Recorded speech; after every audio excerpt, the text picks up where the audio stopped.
Hello there. Today, I'll be sharing my 2022 attraction guide for all the rides and attractions at Disney's Animal Kingdom. Animal Kingdom opened on Earth Day, April 22nd, 1998. It is known as a zoological theme park due to the hundreds of species of live animals it exhibits, and it is 580 acres, making it the largest theme park in the world. The park is dedicated and themed entirely around the natural environment and animal conservation, a philosophy once pioneered by Walt Disney himself. Starting with the amazing entrance and walking through the Oasis gives you the strong feeling of nature, seeing the different coves and various animals. Once you make your way through, you come to the awesome reveal of the Tree of Life in Discovery Island. Under the tree is this area's only attraction, the show It's Tough to Be a Bug. This 3D show is based on the underrated and often forgotten A Bug's Life. The theming of the theater, the 3D and practical effects, and the educational aspects of the show makes it one of the best shows that Disney has ever produced. Discovery Island has a plethora of dining options, which are all highlighted in my restaurant guide for Disney's Animal Kingdom, which you can find right here.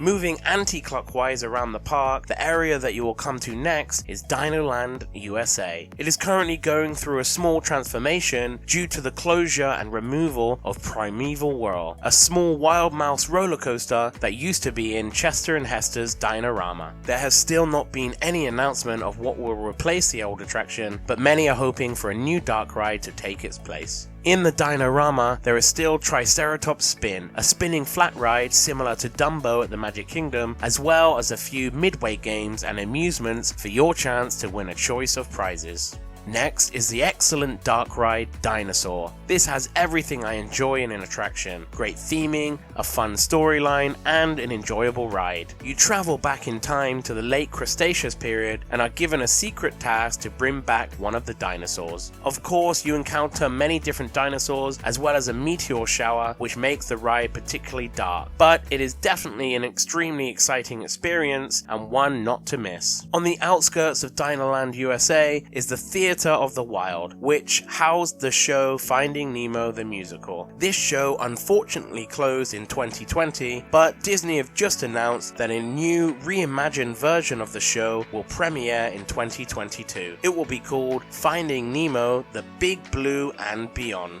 We are sure it will feature many of the puppets and popular songs that were in the previous iteration, so look out for the new show coming later this year. Opposite the Theater of the Wild is the newest show to come to Animal Kingdom. Overlooking the lake, you can watch Disney Kite Tales. This show features larger-than-life kites and props flying around the lake with the use of jet skis. There are two different versions of the show, each themed to a beloved Disney classic. The first featuring characters and music from The Lion King, and the second being The Jungle Book. There are usually 3 showings a day, and I would suggest asking a cast member on the day to find out which version will be used at a specific showtime. Moving on to the next area in the park, the beautiful Asia. It really does feel like you are entering into another world. One thing you can't miss is the Forbidden Mountain, which contains the roller coaster Expedition Everest. You enter into an amazingly themed queue area, transporting you into Nepalese equipment rooms, tea gardens, and a Yeti museum. The roller coaster features a switch track, allowing the train to travel backwards as well as forwards, and also one of the largest and most complex audio animatronic of a Yeti. Unfortunately, a few months after opening, the framing split so it can no longer move, and is now known as Disco Yeti due to the strobe lighting giving the illusion of movement. This is one of my all-time favorite Disney attractions, and is definitely one not to be missed. The other major attraction in Asia is the Kali River Rapids. Similar to other attractions in the park, this rapids ride continues the message of conservation and environmental protection, and deals with illegal logging and habitat destruction. It's a nice way to cool down on a hot day and a fun ride for all the family. Another amazing thing about Animal Kingdom are of course the animals appearing throughout the park. The Asia area includes the Maharaja Jungle Trek, a short walking trail featuring animals originating from Asian countries. The highlight of this trail are the tigers and the amazing theming throughout the attraction. All the enclosures look natural to the animal's habitat, and at no point does it feel like the animals are caged in or have limited space. If you enjoy looking at animals, then this is a great attraction to visit. The final attraction in Asia comes in the form of a show, Feathered Friends in Flight. This is a fun and informative stage show featuring a variety of birds from around the world. It was previously called Up, a Great Bird Adventure featuring characters from the popular movie Up, and before that it was originally called Flights of Wonder.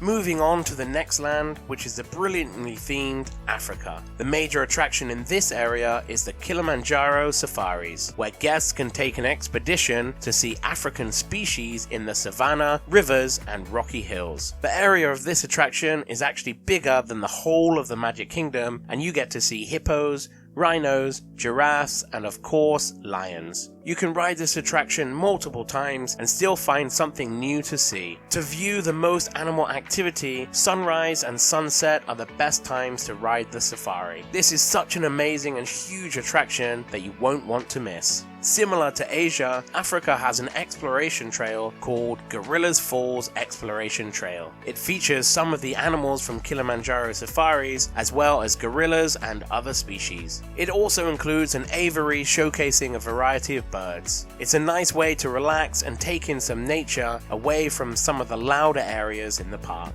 The final attraction in Africa is the wonderful show, a celebration of Festival of the Lion King. Set in a round theatre featuring a variety of puppetry, acrobatics, fire and aerial dancing, as well as all the popular songs from the original movie. This is a show not to be missed. You can't help singing along, and they even have an audience participation segment which allows the children to join in and become part of the show. It's definitely one of the best shows at any of the Disney parks and is a crowd favorite, so make sure you catch a showing.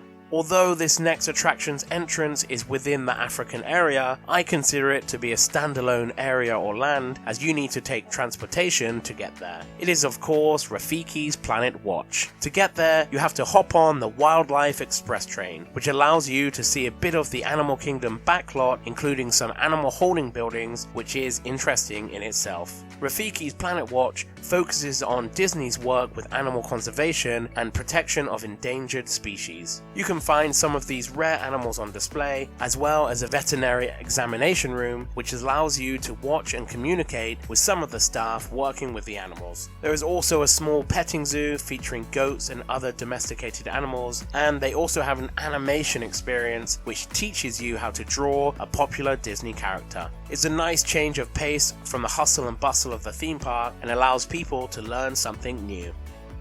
Finally, we come to the newest and final land in the park, Pandora, the World of Avatar, which opened in 2017 to wide acclaim, and I have to say, the land is spectacular and so immersive, unlike I have ever seen before. There are currently 2 rides in this land, and I'll start with a minor attraction, the Navi River Journey. This short, dark boat ride takes you through the forest of Pandora, showcasing the native animals and bioluminescent flora. It's a pleasant ride and features the best audio animatronic that Disney has ever created. This is another great ride for all the family to enjoy. The other ride in Pandora, and the last attraction in this guide, is Avatar Flight of Passage. This is a 3D flying simulator which allows guests to take flight on a native mountain banshee and soar across the landscape of Pandora. There are usually long waits, but luckily the queue line is fantastic. The pre-show helps to build up the attraction, and the attraction uses some of the best technology that I have ever experienced. The visuals are breathtaking and is an enjoyable experience overall.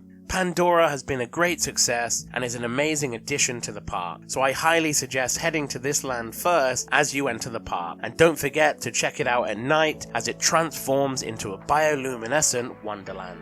If you are yet to book your Disney holiday, then why not check out undercovertourist.com in my affiliate link below, as you may be able to make huge savings on Disney tickets and Disney hotels. Click the link below to see if you can save on your next Disney vacation. Not only could you make a saving, but you'll also really help out this channel, which will help me to create more useful videos like this one in the future. If you would like to know my top 5 attractions in Animal Kingdom, then take a look at this next video. Thanks for watching, and I'll see you next time on Disney Parks Addict.